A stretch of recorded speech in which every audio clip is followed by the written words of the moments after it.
Assalamualaikum warahmatullahi wabarakatuh.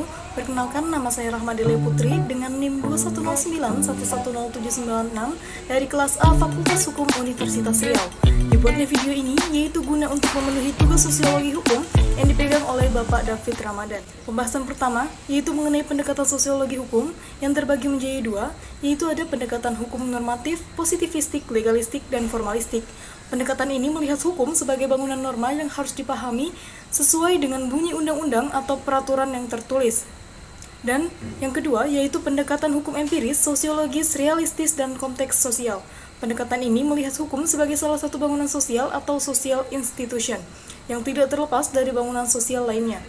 Hukum tidak dipahami sebagai teks dalam undang-undang atau peraturan tertulis, tetapi sebagai kenyataan sosial yang nyata dalam kehidupan. Pembahasan kedua yaitu mengenai hukum dan moralitas. Hukum dan moral tidak selalu sama. Apa yang dinilai hukum itu benar, belum tentu secara moral itu benar. Hukum membutuhkan moral, kualitas hukum ditentukan oleh moralnya. Tanpa dukungan moral, hukum bisa menjadi legalisasi penindasan. Dan begitu sebaliknya, moral juga memerlukan hukum. Moral hanya akan diawang-awang jika tidak dibuat hukumnya. Tanpa dorongan hukum, maka moral tidak berfungsi. Pembahasan yang ketiga yaitu mengenai hukum dalam konteks perubahan sosial. Perubahan sosial adalah transformasi dalam organisasi masyarakat, dalam pola berpikir, dan dalam pola berperilaku pada waktu tertentu. Perubahan sosial merupakan modifikasi dalam pengorganisasian masyarakat dan menyangkut perubahan pola perilaku, hubungan sosial, lembaga, dan struktur sosial pada waktu tertentu. Perubahan sosial lebih menekankan pada perubahan struktural karena perubahan struktural lebih mengarah kepada perubahan sistem sebagai keseluruhan ketimbang perubahan di dalam sistem sosial saja. Struktur sosial merupakan sejenis kerangka pembentukan masyarakat dan operasinya. Jika strukturnya berubah, maka semua unsur lain cenderung ikut berubah. Proses sosial yang mempengaruhi hukum yaitu perkembangan sosial, peredaran sosial, dan kemajuan sosial. Pembahasan yang keempat yaitu mengenai teori sosiologi hukum. Jenis-jenis teori sosiologi hukum yaitu ada teori fungsional, teori konflik, teori anomi, differential association theory, social reality of crime theory, cultural conflict theory, subculture theory, dua model teori subculture yaitu teori delinquent dan teori differential opportunity. Lalu teori kekerasan kolektif, teori konspirasi, exchange theory, teori kontrol sosial, dan teori labeling. Yang terakhir yaitu mengenai realitas penegakan hukum.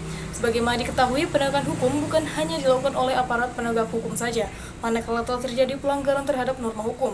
Tetapi penegakan hukum harus dilakukan seluruh lapisan masyarakat dengan cara mematuhi dan melaksanakan peraturan dan kebiasaan yang telah mapan, dengan begitu dapat dikatakan telah menegakkan hukum. Dengan contoh kasus penegakan hukum, yaitu kasus ibu-ibu yang mencuri susu diancam hukuman 7 tahun penjara, polisi telah menangkap dua ibu-ibu di Blitar, Jawa Timur. Dua ibu itu mencuri di dua toko berbeda.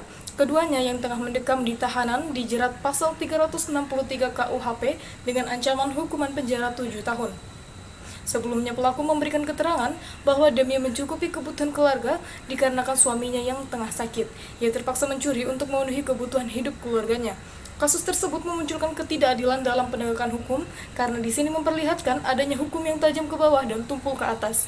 Hal ini juga menunjukkan kontrasnya penegakan hukum di Indonesia. Ancaman hukuman tersebut tergolong tidak adil bila dibandingkan dengan pelaku kasus korupsi yang merugikan negara. Apalagi melihat fakta hukum yang akhir-akhir ini terjadi di mana terpidana kasus korupsi mendapatkan keringanan hukuman. Data yang dihimpun Indonesian Corruption Watch mencatat rata-rata hukuman pelaku korupsi di sepanjang tahun 2019 hanya 2 tahun 7 bulan penjara. Sekian yang dapat saya sampaikan. Apabila terdapat kekeliruan dalam hal pengucapan dan lain sebagainya, saya mohon maaf dan saya akhiri dengan salam. Wabillahi taufiq wal hidayah. Wassalamualaikum warahmatullahi wabarakatuh.